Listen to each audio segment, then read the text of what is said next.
Greater Rayalaseema బహుజన ఉద్యోగుల న్యాయభేరి సభ పోస్టర్ను విడుదల చేసిన డాక్టర్ పోతుల నాగరాజు.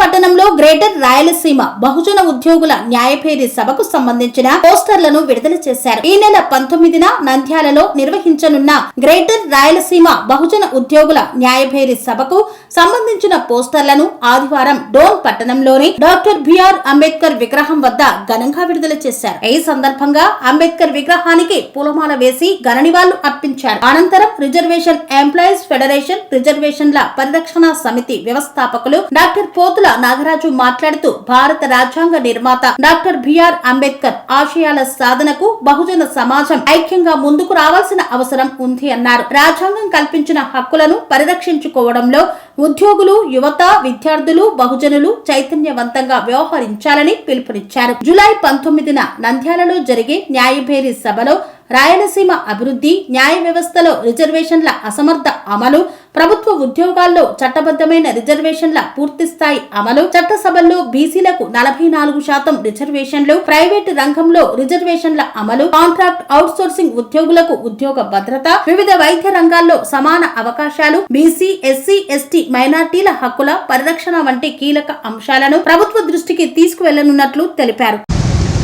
డోన్ నియోజకవర్గంలో ఉన్నటువంటి మీడియా మిత్రులకు, ఈ కార్యక్రమానికి ఇచ్చేసినటువంటి ఎన్ఎస్యుఐ యూత్ కాంగ్రెస్ పార్టీ ప్రతినిధులకు, మహిళా కాంగ్రెస్, మైనార్టీ డిసిసి, సేవాదల్, ఈరోజు భారత రాజ్యాంగాన్ని కాపాడేటువంటి ప్రయత్నం, ప్రజాస్వామ్య శక్తుల్ని ఐక్యం చేసేటువంటి ప్రయత్నం, దేశంలో జరుగుతున్నటువంటి కార్పొరేట్ రంగాన్ని బలోపేతం చేస్తున్నటువంటి మతోన్మాదులకు వ్యతిరేకంగా భారత రాజ్యాంగమే భారతదేశ ప్రజలకు రక్ష అని చెప్పి ఈరోజు దేశవ్యాప్తంగా జరుగుతున్నటువంటి ఉద్యమంలో భాగంగా గ్రేటర్ రాయలసీమ పరిధిలో ఇక్కడ జరుగుతున్నటువంటి ఆధిపత్య రాజకీయాలు, దోపిడీ రాజకీయాలు, కుల రాజకీయాలు, కేవలం ప్రజల మధ్య విభజన తీసుకొచ్చి వారు ఎన్నికైనటువంటి అజెండాను పక్కకు పెట్టి భారత రాజ్యాంగం మీద ప్రమాణం చేసినటువంటి వ్యక్తులు ఎవరు అధికారంలో ఉంటే ఆ కులాల యొక్క ఆర్థిక ప్రయోజనాలు తప్ప సమాజంలో 83% ఉన్నటువంటి దళితుల హక్కులు కానీ, బలహీన వర్గాల హక్కులు కానీ, మైనార్టీల హక్కులు కానీ, గిరిజనుల హక్కులు కానీ కాపాడే ప్రయత్నం కానీ, వారికి భారత రాజ్యాంగం కల్పించినటువంటి హక్కుల్ని కాపాడే ప్రయత్నం కానీ ఈరోజు అసెంబ్లీలో జరగడం లేదు, పార్లమెంటులో జరగలేదు. ఎందుకంటే ఈరోజు మనం చూస్తే ఇప్పటి వరకు రాజ్యసభలో ప్రాతినిధ్యం వహిస్తున్నటువంటి సభ్యుల వారి యొక్క ఆర్థిక పరిస్థితి చూస్తే 233 మంది రాజ్యసభలో ఉంటే 223 మంది 26,000 కోట్ల 400 రూపాయలు అధికారికంగా ప్రకటించారు వారి ఆస్తుల్ని. అంటే ప్రకటించిన ఆస్తులు లెక్కకేస్తే దాదాపు 6 లక్షల కోట్లకు పైబడినటువంటి వ్యక్తులు రాజ్యసభలో ప్రాతినిధ్యం వహిస్తే ఈ దేశంలో ఉన్నటువంటి దళితులు, గిరిజనులు, మైనార్టీల పేద ప్రజల యొక్క సమస్యలు వారు ప్రస్తావిస్తారా? ఇలాంటి కార్పొరేట్ వ్యక్తులకు ఊడిగం చేస్తున్నటువంటి ప్రాంతీయ పార్టీలు ఈరోజు జగన్మోహన్ రెడ్డి అధికారంలోకి వచ్చిన 100 కోట్లు పార్లమెంటు సీట్లు కొనే వాళ్ళకి, రాజ్యసభ స్థానాలు కొనే వాళ్ళకి ఆయన అప్పగిస్తాడు. సేమ్ విమర్శలకే పరిమితమైనటువంటి జగన్మోహన్ రెడ్డి మీద చంద్రబాబు నాయుడు ఆరోపణలు చేస్తూ ఏ ఒక్కటైనా ప్రక్షాళన చేస్తాడు అంటే అంతకు 100 రెట్లు ఎదిగినటువంటి ఆర్థికమైనటువంటి తనకు సామాజిక వర్గానికి చెందినటువంటి వారిని మాత్రమే రాజ్యసభకు పంపారు.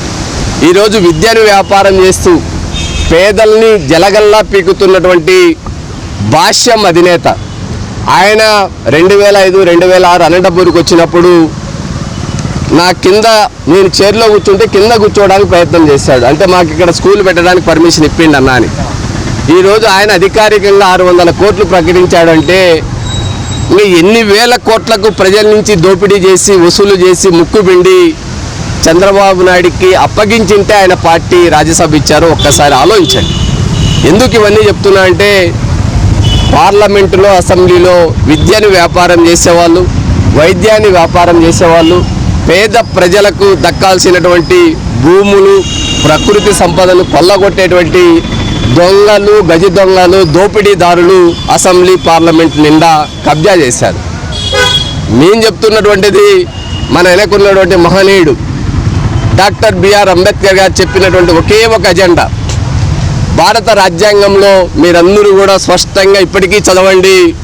ప్రియాంబుల్ అంటే పీఠికలో మనకు పొందుపరిచినటువంటి సామాజిక, ఆర్థిక, రాజకీయ సమన్వయం ఈ దేశ ప్రజలకి దక్కినప్పుడు ఈ దేశం అభివృద్ధి చెందుతుంది. అంటే ఆర్థికంగా అభివృద్ధి చెందాలా, సామాజికంగా కులాల మధ్య, మతాల మధ్య, ప్రాంతాల మధ్య విభేదాలు లేకుండా సమానత్వం ఉండాలా. అసెంబ్లీ పార్లమెంట్లో దామాషా ప్రకారం అంటే ప్రతి కులానికి ప్రాతినిధ్యం ఉండాలా అనేటువంటి ఒక మంచి సంకల్పంతో భారత రాజ్యాంగాన్ని ఆయన రచిస్తే ఈరోజు చేస్తున్నటువంటి నిర్వాహానికి మనకు జరుగుతున్నటువంటి పరిణామాలు, మీడియా కార్పొరేట్ కబంధాస్తాల్లో, సినీ పరిశ్రమ, పత్రికా పరిశ్రమ, ఇంకా చివరికి మొన్న 500 మంది భారతదేశంలో ఉన్నటువంటి బిలియనీర్లను ప్రకటిస్తే ఈ దేశ జనాభాలో 83% ఉన్నటువంటి బలహీన వర్గాలు లేరు, దళితులు లేరు, గిరిజనులు లేరు, మైనార్టీలు లేరు. 500 మంది సంపదని మనం లెక్క కడితే దాదాపు 368 లక్షల కోట్ల సంపద ఈ 500 మంది చేతిలో ఉంది. ఇంకా దేశం ఎప్పుడు ఆర్థికంగా సమానత్వాన్ని సాధిస్తుంది? ఇది నియంతృత్వ దేశం కాదు, అత్యంత విలువైనటువంటి ప్రజాస్వామ్య దేశం. అంటే ప్రజల కోసం, ప్రజలచే ఎన్నుకోబడి దేశంలో ప్రజాస్వామ్యానికి మూలస్తంభమైనటువంటి పత్రికా, మీడియా ఈరోజు కార్పొరేట్ కబంధాస్తాల్లోకి వెళ్ళిన తర్వాత సామాన్య గొంతు, ప్రజల పక్షాన నిలబడేటువంటి పత్రికలు కానీ, ఛానళ్ళు కానీ ఈ ప్రజాస్వామ్య వ్యవస్థలో చాలా దూరం అయిపోయాయి. ఎందుకంటే ఈరోజు మొత్తం మీడియాని, దేశంలో ఉన్నటువంటి మీడియాని అదానీ, అంబానీ గ్రూపులుగా విడిపోయి ప్రతి రంగంలోనూ వ్యాపారం చేస్తున్నటువంటి ఈ కార్పొరేట్ శక్తులు చివరికి మీడియాను కూడా తమ కబంధాస్తాల్లో పెట్టుకొని వాటిని వ్యతిరేకిస్తూ ప్రజల పక్షాన గొంతుకై ఈరోజు దేశవ్యాప్తంగా సోషల్ మీడియా ఇన్ఫ్లుయెన్సర్స్, చదువుకున్నటువంటి విద్యావంతులు సమాజానికి తమ వంతు బాధ్యతగా ఎక్కడ అన్యాయం జరిగినా అది ప్రభుత్వం దృష్టికి లేదా పాలకుల దృష్టికి, ప్రజల దృష్టికి తీసుకెళ్లేటువంటి బాధ్యతను చేపట్టినటువంటి చిన్న పత్రికలు కావచ్చు, సోషల్ మీడియా ఇన్ఫ్లుయెన్సర్స్ కావచ్చు, వారికి కార్పొరేట్ మీడియాకి ఈ మధ్య వైర్యం నడుస్తూ ఉంది. దీన్ని పాలకులు అందరినీ సమానంగా చూడాల్సినటువంటి బాధ్యత, గౌరవించాల్సినటువంటి బాధ్యత, ఆ విధమైనటువంటి ఆదేశాలు ఇవ్వాల్సినటువంటి బాధ్యత వారు తీసుకోకుండా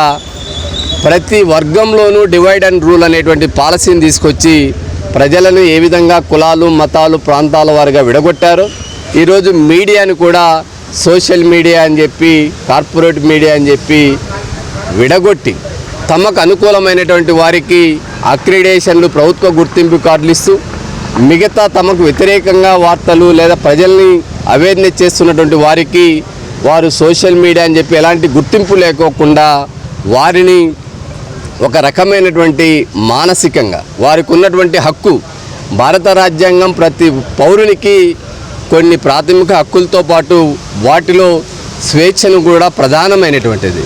ఈరోజు చదువుకున్నటువంటి విద్యావంతులు ప్రభుత్వాలు ఉద్యోగాలు కల్పించవు, ఉపాధి ఇవ్వవు.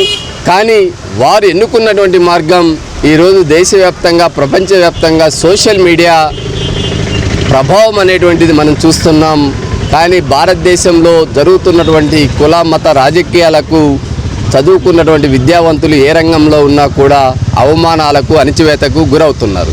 అలాంటి పరిస్థితి ఈరోజు ఆంధ్రప్రదేశ్లో కూడా ఉన్నటువంటి సోషల్ మీడియా ఇన్ఫ్లుయెన్సర్స్కి వైరుధ్యంతో పాటు ఈ విభజన అనేటువంటిది జరుగుతోంది. అందుకే వీరందరి రైట్స్ కోసం రాష్ట్ర వ్యాప్తంగా ఉన్నటువంటి సోషల్ మీడియా ఇన్ఫ్లుయెన్సర్స్ కోసం రిజర్వేషన్ల పరిరక్షణ సమితి ఆధ్వర్యంలో హైకోర్టు పరిధిలో ఒక లీగల్ అథారిటీని ఏర్పాటు చేసి రాష్ట్ర వ్యాప్తంగా ప్రతి సోషల్ మీడియాకు న్యాయం జరిగే విధంగా, వారికి అండగా నిలబడే విధంగా హైకోర్టు, సుప్రీంకోర్టు లేదా జిల్లా కోర్టులో ఉచితంగా సర్వీసులు అందించడానికి, వారి పక్షాన్ని నిలబడడానికి త్వరలోనే విజయవాడ కేంద్రంగా ఒక లీగల్ అథారిటీని ఏర్పాటు చేసి రాష్ట్ర వ్యాప్తంగా ఉన్నటువంటి ఎదుగుతున్నటువంటి సోషల్ ఇన్ఫ్లుయెన్సర్స్కి, సోషల్ మీడియాకి, చిన్న పత్రిక యాజమాన్యానికి సంపూర్ణమైనటువంటి సహకారాలు, వారికి న్యాయపరంగా ఎలాంటి ఇబ్బంది లేకుండా అండగా నిలబడేటువంటి ప్రయత్నం రిజర్వేషన్ల పరిరక్షణ సమితి కల్పిస్తుందని చెప్పి ఈరోజు డోన్ పట్టణంలో అంబేద్కర్ విగ్రహం సాక్షిగా వీరికి హామీ ఇస్తూ, భవిష్యత్తులో వీరి పక్షాన, ప్రజాస్వామ్య పక్షాన, రాజ్యాంగ పక్షాన ఏ విధంగా మేము పనిచేస్తున్నాము, ప్రజాస్వామ్యానికి 4వ స్తంభమైనటువంటి మీడియా పక్షాన కూడా నిలబడి అండగా ఉండడానికి సిద్ధంగా ఉన్నామని చెప్పి తెలియజేస్తాము. గ్రేటర్ రాయలసీమ న్యాయబేరి ఈ యొక్క కార్యక్రమం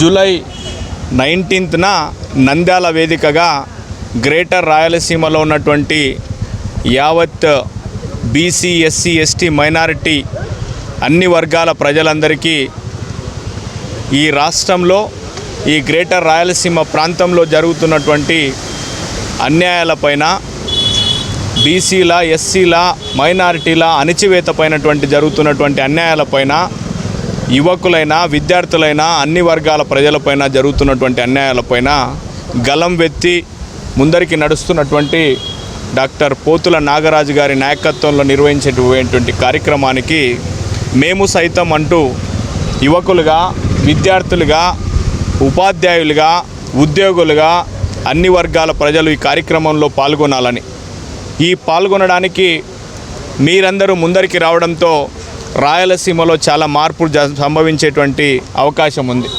ఇప్పుడున్నటువంటి ఎన్డీఏ ప్రభుత్వం ఏదైతే ఉందో, తెలుగుదేశం పార్టీ, జనసేన, బీజేపీ, వీటితో పాటుగా తానా తందాన ఆడేటువంటి జగన్మోహన్ రెడ్డి గారు, ఈ పార్టీలన్నీ కూడా ఒకే వేదిక పైన ఉన్నాయి. ఈ పార్టీల వైఖరిని ఎండగట్టడం కోసం, ఈ పార్టీలు విద్యార్థులకు కానీ, యువకులకు కానీ, అన్ని వర్గాల ప్రజలకు కానీ చేస్తున్నటువంటి దోపిడీని అరికట్టడం కోసం అన్ని వర్గాల ప్రజలు సమాయత్తం కావాలని చెప్పి ఈ భారతీయ జనతా పార్టీ మాకేదైతే యువకులకు ఇచ్చినటువంటి ప్రామిసెస్ ఏమేవైతే ఉన్నాయో 2 కోట్ల ఉద్యోగాలు ఇస్తామని చెప్పి సంవత్సరానికి చెప్పి దాదాపుగా 12 సంవత్సరాలు అయిపోయింది. మాకు 24 కోట్ల ఉద్యోగాలు బాకీగా ఉన్నటువంటి నరేంద్ర మోడీ గారు దీనిపైన సమాధానం చెప్పాల్సినటువంటి అవసరం ఉంది. విద్యార్థులను మోసం చేస్తున్నటువంటి నరేంద్ర మోడీ గారు సమాధానం చెప్పాల్సినటువంటి అవసరం ఉంది. నీట్ పేపర్ లీక్తో కొన్ని వందల మంది విద్యార్థులు చనిపోతే వారి యొక్క ప్రభుత్వం